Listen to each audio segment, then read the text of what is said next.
Hi friends, இங்கே பாருங்கள். நம்ம மரத்தில் இது வந்து பார்த்திங்கன்னா சிவப்பு கொய்யா.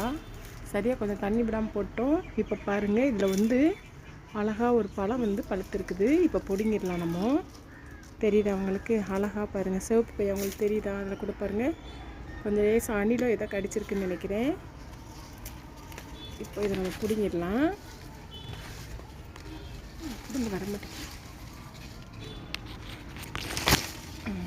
பிடுங்கியாச்சு. அப்புறம் பார்த்தீங்கன்னா இங்கே ஒரு பாருங்கள், இங்கே ஒரு காய் ஒன்று தொங்குது. தெரியுதா அவங்களுக்கு? இங்கே ஒரு காய் தொங்குது. இன்னும் 2 நாள் ஆகும். அப்புறம் பார்த்தீங்கன்னா கொஞ்சம் குட்டி குட்டி காயெல்லாம் தொங்குது. இந்த குட்டி குட்டி காய் தெரியுதா? இங்கிட்டு வந்து இருக்குது. இந்த மாதிரி குட்டி குட்டி காயெல்லாம் இருக்குது. இதெல்லாம் இன்னும் கொஞ்சம் 2-3 நாள் ஆகணும். பாருங்கள், சிவப்பு கொய்யா நாங்கள் வச்சதுக்கு இன்றைக்கி தான் நான் ஃபஸ்ட்டு பழமே பறிச்சிருக்கிறேன்.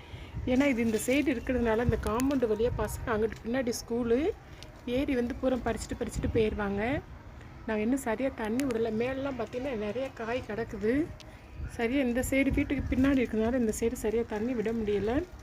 ஆனாலும் எப்படியோ ஒரு பழம் வந்து நம்மளுக்கு இந்த கொய்யா மரம், சிவப்பு கொய்யா மரம் ஒரு பழம் கொடுத்துருக்கு.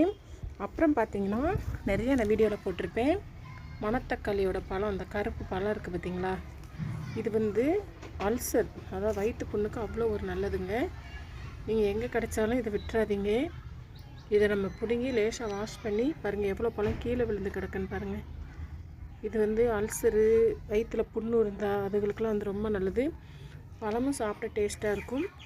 இதெல்லாம் வந்து குட்டி குட்டி காயாக இருக்குது பாருங்கள். இதுதான் பழம். இதையும் நான் வந்து இந்த சைடு வந்தேன் அப்படின்னா அப்படியே வந்து பறித்து சாப்பிடுவேன். அதுக்கு நிறைய செடி இருந்தது, பூரா பட்டு போச்சு. இப்போ என்னன்னு தெரியல. இந்த ஒரு பாருங்கள், இவ்வளோ பழம் இருந்திருக்குது. இதை நம்ம அப்படியே வந்து நல்லா லேசாக வாஷ் பண்ணி அப்படியே சாப்பிட்டுக்கலாம்.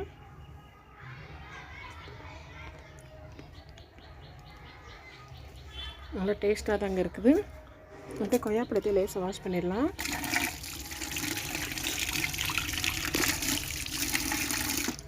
பாருங்கள், கொய்யாப்பழத்தையும் வாஷ் பண்ணியாச்சு.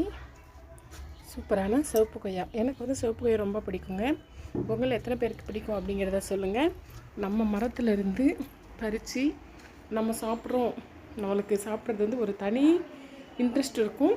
அதில் ஒரு தனி சுவையும் இருக்கும். எனக்கு ரொம்ப பிடிக்கும். எத்தனை பேருக்கு பிடிக்கும் அப்படிங்கிறத கமெண்டில் சொல்லுங்கள். Okay friends, okay bye. பாருங்கள், சிவப்பு கொய்யா பழம் நல்லா டேஸ்ட்டாகவே இருக்குது.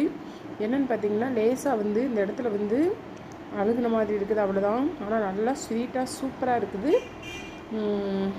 இன்றைக்கி ரொம்ப சந்தோஷமாக இருக்குது. இந்த மரம் வச்ச நாள்லேருந்து இன்றைக்கி தான் ஃபஸ்ட்டு பழம் பறிச்சிருக்கிறோம். மனசுக்கு ரொம்ப சந்தோஷமாக இருக்குது. ஒரு சின்ன கவலை என்னென்னா பாதி வந்து சூத்தியாக இருக்குது பார்த்தீங்களா? அதான் பொதுவாக சிவப்பு கொய்யா வந்து நல்ல டேஸ்ட் இருக்கும்பாங்க.